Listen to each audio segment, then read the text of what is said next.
বলেছিল টেলিফোনে, যারা করে তারা ফ্যাসিস্টদেরই দোষর। তার মর্যাদা প্রতিষ্ঠা না করলে এই দেশে কার মর্যাদা প্রতিষ্ঠা হবে? এর চাইতে বড় মানবিক মুহূর্ত আর কিছু নাই। মানবিক মানুষ এই দেশে হিন্দু, মুসলমান, বৌদ্ধ, খ্রিস্টান ধর্মের কারণে করে বৈষম্য করা হবে না। সেইটা বাংলাদেশের জনগণ মানবে না। ওরা যে সংবিধান বানিয়ে গেছে সেই সংবিধান বদলাতে হবে। বাংলাদেশে যে একটা নতুন রাজনৈতিক বন্দোবস্ত প্রতিষ্ঠার সংগ্রাম চলছে, যে সংগ্রামকে আমাদের ছাত্র, শ্রমিক, তরুণরা আজকে একটা উচ্চতর জায়গায় নিয়ে এসেছে, একটা অভ্যুত্থান তৈরি করে একটা ফ্যাসিস্ট সরকারের পতন ঘটিয়েছে এবং এই ফ্যাসিস্ট ব্যবস্থাটা বদল করে একটা গণতান্ত্রিক বন্দোবস্ত ব্যবস্থা প্রতিষ্ঠার পথ সুগম করে দিয়েছে। নানা আয়োজনের সীমাবদ্ধতায় যেভাবে সবার কথা আমাদের শোনা দরকার সেভাবে শুনতে আমরা সবসময় পারি না। সাংগঠনিক সীমাবদ্ধতা আছে, অন্যান্য সময় এবং সীমাবদ্ধতাও থাকে। তবে আজকে এখানে এসে আমাদের তরুণ আহত যোদ্ধা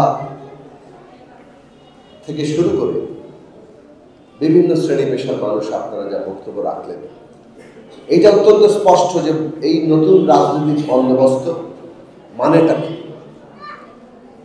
আমরা এমন একটা নতুন রাজনৈতিক বন্দোবস্ত চাই যেখানে আমাদের শিশুরা তারা প্রত্যেকে তাদের শিক্ষা লাভ করবে, এমন শিক্ষা লাভ করবে যাতে তারা একদিকে দক্ষ মানুষ হতে পারে, আরেকদিকে মানবিক মানুষ হতে পারে। এই যে ফ্যাসিস্ট অপশাসন, এই যে মানুষের মর্যাদা কেড়ে নেওয়ার ব্যবস্থা, এই ব্যবস্থাকে তারা যাতে রুখে দাঁড়াতে পারে। এই যে তরুণরা যারা জীবন দিয়েছেন, চিন্তা করে দেখুন, মানুষের জীবন উৎসর্গ করার মতো ওই মুহূর্তটা মিছিলে যাচ্ছেন এটা জেনে যে আমি ওখানে নিহত হতে পারি, ওইখানে আমার গুলি লাগতে পারে, আমি মারা যেতে পারি, এটা জেনেও তারা মিছিলে যাচ্ছে নিজের জনগোষ্ঠীর ভবিষ্যতের জন্য। একজন মানুষ যখন তার জীবন উৎসর্গ করার জন্য প্রস্তুত থাকে, এর চাইতে বড় মানবিক মুহূর্ত আর কিছু নাই।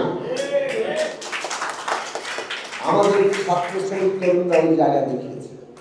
এই মানবিক মুহূর্তের ইতিহাসকে যদি রাখতে হয় তাহলে আমাদের শিশুদের জন্য ওই রকম শিক্ষা আয়োজন করতে হবে।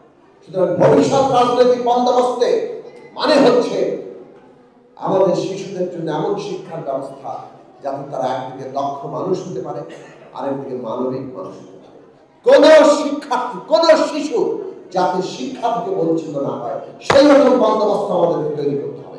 আমরা এমন বন্দোবস্ত চাই যেখানে আমাদের চা শ্রমিকরা দিনে মাত্র 170 টাকা বেতন পাবে, তারও 35 টাকা কেটে রাখবে।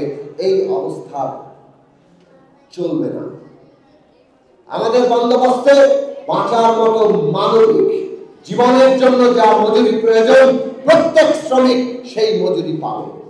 শ্রমিকের মর্যাদা যদি প্রতিষ্ঠা না হয়, এই দেশের সম্পদ তৈরি করে কারা? শ্রমিক, কৃষক, শ্রমজীবী মানুষ। তো শ্রমিক, কৃষক, শ্রমজীবী মানুষ যারা সম্পদ সৃষ্টি করছে তার মর্যাদা প্রতিষ্ঠা না করলে এই দেশে কার মর্যাদা প্রতিষ্ঠা হবে? নতুন রাজনৈতিক বন্দোবস্ত মানে শ্রমিক, কৃষক, শ্রমজীবী, মেহনতি, খেটে খাওয়া মানুষ, তাদের মর্যাদা প্রতিষ্ঠা করা, তাদের বাঁচার মতো যে মজুরি সেইটা নিশ্চিত করা, তাদের মানবিক জীবনের নিশ্চয়তা দেওয়া। এর বাইরে কোনো বন্দোবস্ত আমরা মানব না। সেই জায়গায় যেতে হবে। আমাদের কৃষকরা ফসল ফলায় কিন্তু তারা ন্যায্য মজুরি পায়। আমাদের প্রাণ প্রকৃতি ধ্বংস করে ফেলা হয়। আজকে নতুন বন্দোবস্ত মানে প্রাণ প্রকৃতি রক্ষা পাবে, কৃষক তার ফসলের জায়গা ঠিক মতো পাবে। নতুন বন্দোবস্ত মানে এই দেশের নারী, পুরুষ কিংবা যে কোনো লিঙ্গীয় পরিচয়ের মানুষ তারা প্রত্যেকেই তাদের মর্যাদা নিয়ে, অধিকার নিয়ে বাঁচতে পারে। নারীর উপর যে নিপীড়ন, হয়রানি সেটা বন্ধ হবে। এই দেশে হিন্দু, মুসলমান, বৌদ্ধ, খ্রিস্টান ধর্মের কারণে করে বৈষম্য করা হবে না। এই দেশে বাঙালি, চাকমা, মারমা, ত্রিপুরা, সাঁওতাল কিংবা মণিপুরি সবাই বাংলাদেশের নাগরিক। কারণ জাতীয় পরিচয়ের কারণে তাকে বৈষম্যের শিকার হতে হবে না। এই দেশে যার যার জীবন চর্চা যাই হোক না কেন, রাষ্ট্রের কাছে প্রত্যেকে নাগরিক। রাষ্ট্র তাকে নাগরিকের বাইরে অন্য কোনো পরিচয় পরিচয় দেখবে না এবং সেই অনুযায়ী তার অধিকার নিশ্চিত করবে। সেই রকম একটা বন্দোবস্ত প্রতিষ্ঠার জন্য আমাদের তরুণরা জীবন দিয়েছে। এই বন্দোবস্তে কেউ যদি ভাবেন আওয়ামী লীগের ফ্যাসিবাদ বন্ধ করে আবার অন্য কোনো ধরনের ফ্যাসিবাদ কায়েম করবেন, সেইটা বাংলাদেশের জনগণ মানবে না, আমাদের তরুণরা মানবে না, সেই বিশ্বাস আমরা রাখি। সেই কারণে আমাদের সংঘবদ্ধ থাকতে হবে, ঐক্যবদ্ধ থাকতে হবে। একটা কথা মনে রাখবেন, অধিকার কেউ কেউ আপনা আপনি দিয়ে যায় না। অত বড় লড়াই করে ফ্যাসিস্ট সরকারের পতন ঘটানো হয়েছে। লড়াই এখন দ্বিতীয় পর্বে, অভ্যুত্থান এখন দ্বিতীয় পর্বে। এই পর্বে অভ্যুত্থানে আমাদের একটা নতুন গণতান্ত্রিক ব্যবস্থা নির্মাণ করতে হবে। সমস্ত আইন প্রতিষ্ঠান, এই দেশের সমস্ত প্রতিষ্ঠানগুলোর মধ্যে যেসব কর্তা ব্যক্তিরা বসে আছে, তার একটা উল্লেখযোগ্য অংশ ওই ফ্যাসিস্টদের দোসর, ওই ফ্যাসিবাদেরই প্রতিষ্ঠান। কাজেই প্রতিষ্ঠান আইন বদলাতে হবে। ওরা যে সংবিধান বানিয়ে গেছে সেই সংবিধান বদলাতে হবে। আর সেইখানে এমনভাবে লোকজন বসাতে হবে যাতে করে এই গণতান্ত্রিক ব্যবস্থা ধ্বংস করার জন্য কেউ চেষ্টা করতে না পারে। সেইটা করতে হলে আমাদের ঐক্যবদ্ধ থাকতে হবে। ফ্যাসিস্ট পতিত সরকার বসে নেই, ভারতে পালিয়ে গিয়ে ভারতের ওই মিডিয়া একাংশ আর তাদের ওই সরকারি দল বিজেপি তার সহযোগিতা দিয়ে তারা ভয়ঙ্কর রকম ষড়যন্ত্র করছে। আমাদের দেশে একটা সাম্প্রদায়িক উস্কানি তৈরির চেষ্টা করছে। দেখেছেন না কিভাবে চট্টগ্রামে একজন আইনজীবীকে হত্যা করে, মুসলিম আইনজীবীকে হত্যা করে মুসলমানদেরকে উস্কে দিতে চেয়েছে যাতে করে তারা হিন্দুদের উপর আক্রমণ করে। ইস্কনের ব্যানারে ওই হামলা চালানো হয়েছিল। ওই হামলা করলে হিন্দু সম্প্রদায়ের বাড়িতে হামলা হচ্ছে, এইরকম ছবি, এইরকম জিনিস নিয়ে তারা ওই পশ্চিমা দেশে প্রচার করত যে বাংলাদেশে ভয়ঙ্কর অবস্থা। এটাই তো শেখ হাসিনা বলেছিল টেলিফোনে যে ডোনাল্ড ট্রাম্পের ছবি নিয়ে মিছিল করো, যদি হামলা করে সেই ছবি উনি ওনার লিঙ্কে পাঠিয়ে দেবেন। বোঝেন তারা কত বড় ষড়যন্ত্র করছে এই অভ্যুত্থান ধ্বংস করার জন্য।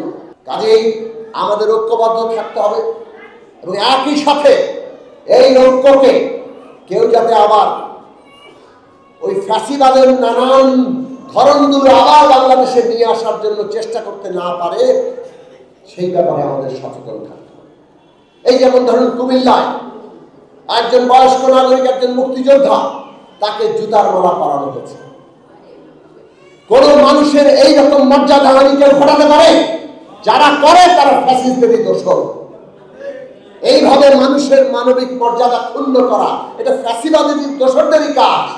যারাই করে থাকুক তারা আসলে ওই ফ্যাসিস্টদের মতন করে আমাদের নাগরিক অধিকার কেড়ে নিতে চায়। ফ্যাসিস্টরা যা কিছু করেছে গণতান্ত্রিক শক্তি তা করতে পারে না। ফ্যাসিস্টদের পথ অবলম্বন করে ফ্যাসিবাদের বিরুদ্ধে লড়াই করা যায় না। ফ্যাসিবাদের বিরুদ্ধে আমাদের গণতন্ত্রের পথে যেতে হবে। যেমন এরা সম্প্রদায় উস্কানি তৈরির চেষ্টা করছে, আমাদের দেখাতে হবে সম্প্রীতি, আমাদের দেখাতে হবে ঐক্য, আমাদের দেখাতে হবে নিরাপত্তা। যেমন ওরা আমাদের নামে মিথ্যা খবর ছড়াচ্ছে, আমাদেরকে সেই অসত্য মিথ্যার বিরুদ্ধে আমাদেরকে সত্য নিয়ে দাঁড়াতে হবে। এই দেশের মানুষ আজকে ঐক্যবদ্ধ। এই দেশের মানুষ রাষ্ট্র এমনভাবে গড়ে তুলতে চায় যে রাষ্ট্র সকল নাগরিকের মর্যাদা নিশ্চিত করবে এবং তার উপরে রাষ্ট্র দাঁড়িয়ে থাকবে। এই রকম একটি বন্দোবস্তের জন্য আমরা লড়াই করছি। এই বন্দোবস্তের জন্য গণসংহতি আন্দোলন লড়াই করছে। গণসংহতি আন্দোলন তার প্রতিষ্ঠাকাল থেকে দেশের জনগণের বৃহত্তর স্বার্থে লড়াই করছে। জনগণের স্বার্থের বাইরে আমাদের আলাদা কোনো স্বার্থ নেই। আসুন জনগণের নিজস্ব রাজনৈতিক শক্তি গড়ে তুলি। গণতন্ত্রের জন্য গণতান্ত্রিক রাজনৈতিক শক্তি লাগে। গণতান্ত্রিক রাজনৈতিক শক্তি ছাড়া গণতন্ত্র প্রতিষ্ঠা হবে না। কাজেই এই বিপ্লবকে, এই ফ্যাসিবাদ বিরোধী অভ্যুত্থানকে যদি সফল করতে হয়, আসুন ওই রাজনৈতিক শক্তি গড়ে তুলি, জনসংহতি আন্দোলনকে শক্তিশালী করি।